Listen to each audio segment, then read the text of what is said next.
So let's just start off by asking what you're hearing. You obviously are seeing exit polls, as a lot of people do, and you're talking to candidates out there. In general, is there anything you're seeing out there that's discouraging you? Nothing that's discouraging me, none at all.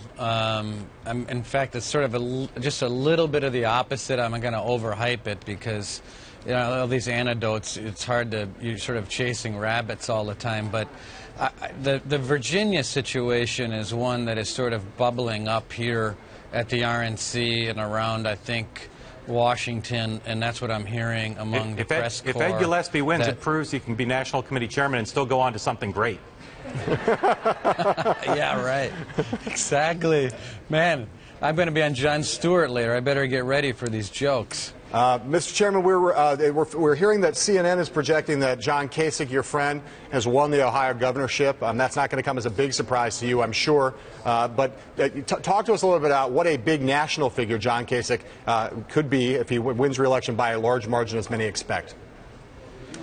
Well, yeah, if you look at what John's done in Ohio, I mean, he's really, you know, obviously balanced the budget, cut taxes, but he did it in a way that I think helped build a lot of bridges there, and you're seeing him win by, my guess is going to win by over 20-some points in Ohio when it's all said and done. But if you look at these governors throughout the Midwest, they've all sort of taken the same lead, Scott Walker, Rick Snyder, Mike Pence, and John Kasich, and they really have done an incredible job of uniting their base and their party, but also leading with some pretty bold, big things that, you know, might be politically risky, but I think they're going to be rewarded. My buddy Scott Walker is going to be in a close race, but I think he's going to pull it off, and so is Rick Snyder in Michigan. Mr. Chairman, there's no better warm-up for being on with Jon Stewart than taking a question from Al Hunt. So consider this practice. Al? Mr. Chairman, we go back a long ways. Good to see you, sir. Looking at those, we do. And I think I've made all of my gaffes on your show. Well, so, let's keep the streak going if we can, Mr. Chairman. Yeah, exactly. Looking at those tentative findings from the exit polls, it would appear this is largely an anti-Obama mandate tonight. Would you agree? Yeah, I think it is, and obviously these lieutenants have followed his path off the plank, and so that's one piece of it.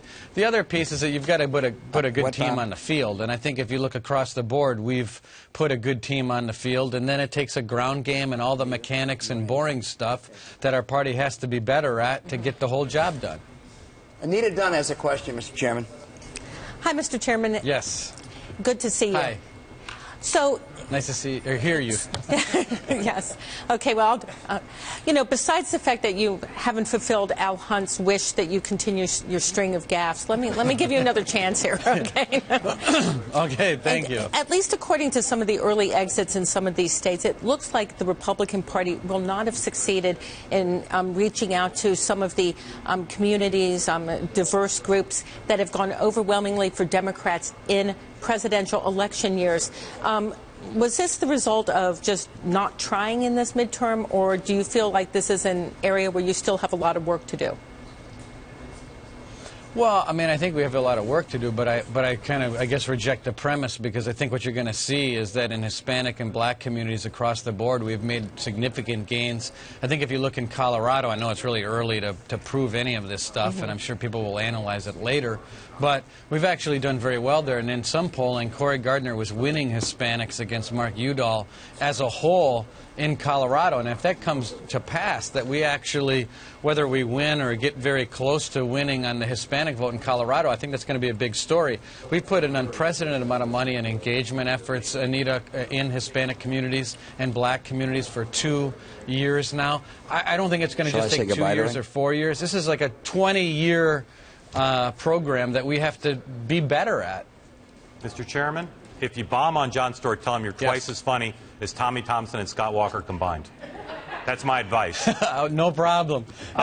Will do. Now, if you do well, how late are you going to be hanging out with donors tonight? Well, you know, I'm doing the rounds until about 12:15, so I'm going to definitely go pay my respects to a lot of the people that help pay for this stuff. We call them generous supporters. I call them donors. You call them generous supporters. Are you strategizing already with investors? With Senator McConnell, Speaker Boehner? Can we expect some sort of unified Republican event tomorrow or message tomorrow about what this means? Yeah, we're going to have a press conference at the RNC tomorrow. I think it's about at noon with the leadership in the House and the Senate. And we're going to talk about the election and what it means. With Senator McConnell and Speaker Boehner? I don't know if McConnell's going to be there. I think the head of the Senate committee and the Congressional committee and some others are going to be there. I don't have the full list in front of me. Mr. Chairman, do you have any doubt that you're going to know that you have the majority in the Senate tonight by the time we go to bed, whatever time that is? Or do you think we're going to be waiting until December or January? I don't have a doubt. You don't have a doubt? No, I think we're going to be net 6. No, I don't. Well, I think we'll be net 6 today or early tomorrow morning.